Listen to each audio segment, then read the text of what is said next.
Deep ecology is one of these tough conversations to have with people. Picture it this way. This is me getting a little goofy, Cardinal, so you might not want to keep this part in there, but picture this as part in your stomach, well, just above your stomach in your chest, where that little ball of feeling happens, right? People can feel something there. And it's kind of universal. It's been noted across cultures and that sort of thing. It's that part of you that knows when something is right or it's wrong, or it impacts you, or you feel it, or you care about it. It kind of wells from there. And deep ecology is something that kind of came out, and it was pretty important back in the 70s a little bit, but never quite got the notice that it almost should have.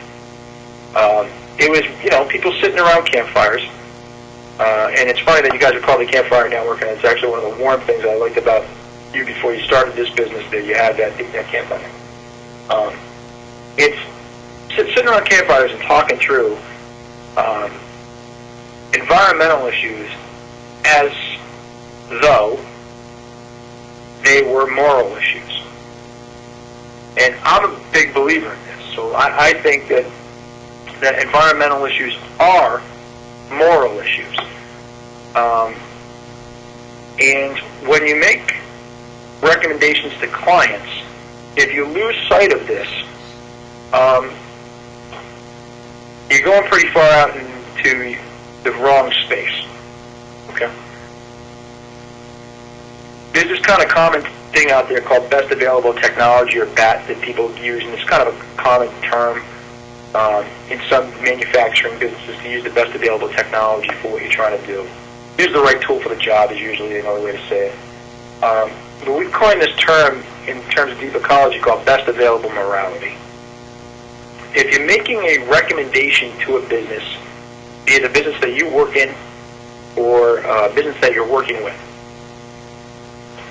you need to look at your environmental impacts from the area of best available morality. What is the best information that you have to make a right decision with a capital R? And I always give credit to this individual for it.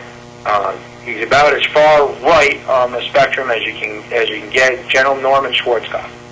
I was sitting 25 feet away from this man as he lectured, and he said, one thing I learned in the military is always make the right decision. And people kind of giggled, and he went, no, not right with a small r, right with a capital R. Always make the decision that you know you can live with. The best decision that you can live with. Not the one that makes you second guess yourself later on, not the one that makes you wake up in a sweat. The one that you think is the right moral decision to make. And for him, that particular challenge came in putting people in harm's way. So he had a lot of tough right decisions to make. And he's pretty far on the right of it. On the left of it, from the traditional left of it, is where those ecology stuff kind of came out in people's minds. But there's a beautiful blending between the two in terms of do the right thing by the environment for your client. But from a deep ecology perspective, think about the environment first. These companies, they're probably going to be there tomorrow. They might not be given the tough environment. They're probably going to be. When you're making your recommendations to your clients, make the best ecological ones that you can and make the strongest case for them that you can. And measure your impacts. Start from that way first. Look at the environmental impacts as the most important, if you can. Okay? Looking at the ROI impacts is something that the business owner is going to do anyway. You need to be that counterweight that starts from the environment. And then from there, see if you can't make some of those beautiful synergies between return on investment and deep ecology. Those will form up the middle. And you'll get positive, meaningful things out of there. But if your work isn't meaningful, people won't sign up for this class. I don't think, anyway. I wouldn't expect the people who signed up for this class because they didn't want to do some good in the world. They wanted to position themselves to do some good in the world.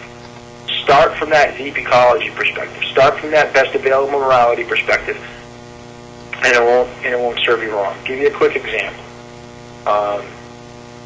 In the area of lighting that we talked about, right? We talked about that one beat it to death, but it's in almost every single environmental issue. So give me 30 seconds on anyone to think about it, and I'll kind of be able to point it out to you. But as long as I'm sharp that day, go to environmental impact of incandescence. Let's call that bad.